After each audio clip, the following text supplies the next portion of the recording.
Anies Baswedan ngopi bareng pendeta di Pematang Siantar. Sanggup mengubah menjadi kesejahteraan rakyat Indonesia dari Baca pres dari Koalisi Perubahan untuk Persatuan Anies Baswedan berkesempatan ngopi bareng dengan para pendeta dan pimpinan umat beragama di Pematang Siantar serta masyarakat Kota Pematang Siantar di Kopitong, di Jalan Sutomo, pada Jumat 3 November 2023.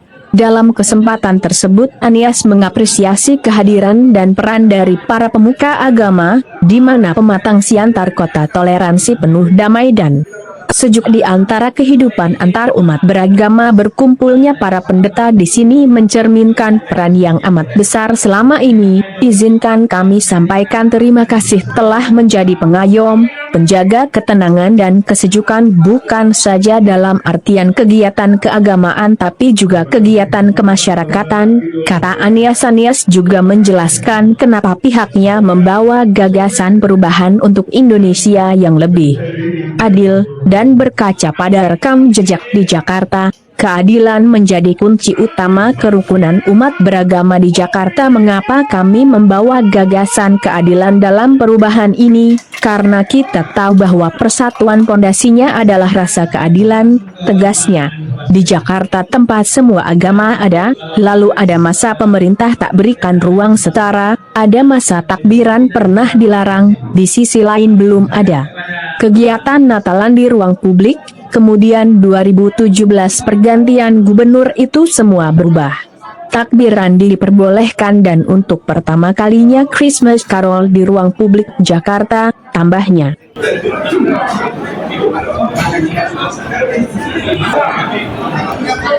Tak hanya itu, selama kepemimpinannya di Jakarta Anies juga menginisiasi program bantuan operasional tempat ibadah BOTI untuk seluruh tempat ibadah di Jakarta, di mana saat terjadi pandemi COVID-19, BOTI amat membantu tempat-tempat ibadah karena adanya pembatasan kegiatan termasuk kegiatan keagamaan sehingga para pengelola tempat ibadah dapat terus bertahan. Kenapa itu dilakukan? Karena kita ingin semua merasakan kami terwakili, kami dapat kesetaraan, negara hadir menjamin kehidupan beragama dan memfasilitasinya. Terangnya apa yang dikerjakan itu semua tak tampak, namun justru itulah yang menjaga suasana Jakarta tetap damai, aman, sejuk. Jadi kita tak hanya menjadi pemadam ketika terjadi kebakaran ketegangan antar umat, lebih dari itu kita mensosialisasikan dan mencegah terjadinya kebakaran, tandasnya.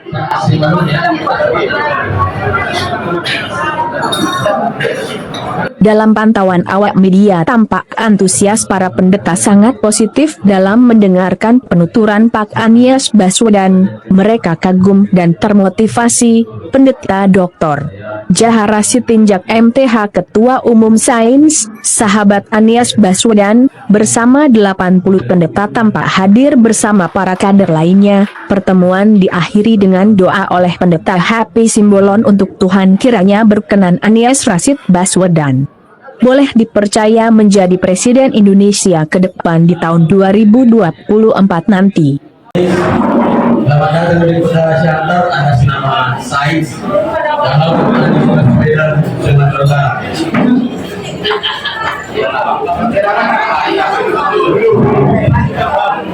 Walaupun tidak kamera dulu sudah.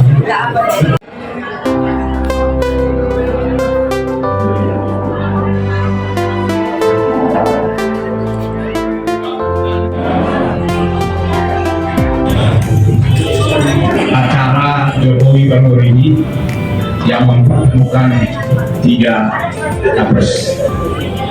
Apa kira-kira pesan di situ yang dapat membangun kebersamaan Indonesia dengan apa yang menjadi musuh utama Indonesia? Mau menanyakan satu hal tentang bagaimana tanggapan Bapak SKB Dua Menteri, karena ini sangat rancu di kalangan rumah ibadah, terkhususnya Kristen dan agama-agama yang lain, termasuk salah satunya di Kota Siantar. sebenarnya saya lihat sulit untuk mendapatkan izin pembangunan rumah ibadah. Apa hal pertama? Bapak sekalian, kalau mendapat amanat, saya akan jawab singkat, lalu saya jelaskan mengapa. Hal pertama adalah instruksi kepada semua untuk menjadikan keadilan sebagai faktor di dalam menyusun kebijakan. Pegang kata keadilan. Satu kata kunci. Kata keadilan. Karena saya jelaskan kenapa jawabnya begini.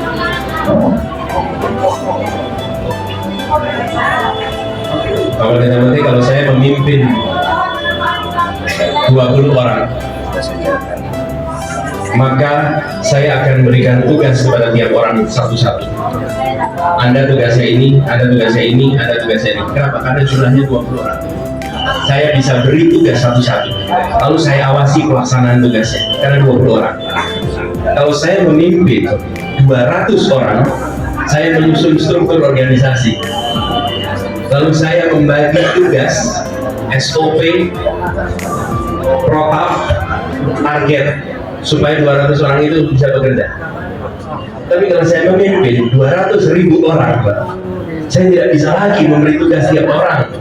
Saya tidak bisa lagi memberikan sekedar struktur. Okay? Saya harus menunjukkan memimpin pakai nilai. Nilai itu dipakai oleh pemimpin 200 orang. SOP itu dipakai oleh pemimpin 20 orang. Problem yang kita hadapi, banyak dari kita memimpin di tingkat 200 orang, 200.000 orang, memimpin di tingkat 200 juta orang, tapi tidak mengatakan apa nilainya. Sehingga orang-orang semua yang bekerja di bawahnya tidak punya pegangan. Apa yang jadi nilai? Apa yang jadi rujukan? Konkretnya, saya ketika memimpin Jakarta, saya katakan nilai semua kepala dinas, semua kepala badan yang ada di seluruh Jakarta masukkan kata keadilan. Itu dinas bina marga bingung, karena bina marga itu biasanya bangun jalan, bangun trotoar, terus disuruh bicara keadilan. Gimana soal keadilannya, Pak? Pertamanan, taman nih. Ketika dibilang harus pakai prinsip keadilan, taman itu milih bunga, Pak, milih tanaman. Di mana soal keadilannya, Pak? Coba kita lihat yang di taman, Pak. Anda lihat peta Jakarta. Di mana sebaran taman di Jakarta? Begitu dilihat petanya, taman-taman itu hanya ada di wilayah-wilayah yang orangnya menengah dan atas, di daerah yang penduduknya miskin, di situ tidak banyak taman-taman. Ubah itu semua. Langsung sekarang seluruh Jakarta, Anda jalan 900 meter. Harlin Malindo Sinaga, Pematang Siantar, Sumut Pos. ID, memberitakan.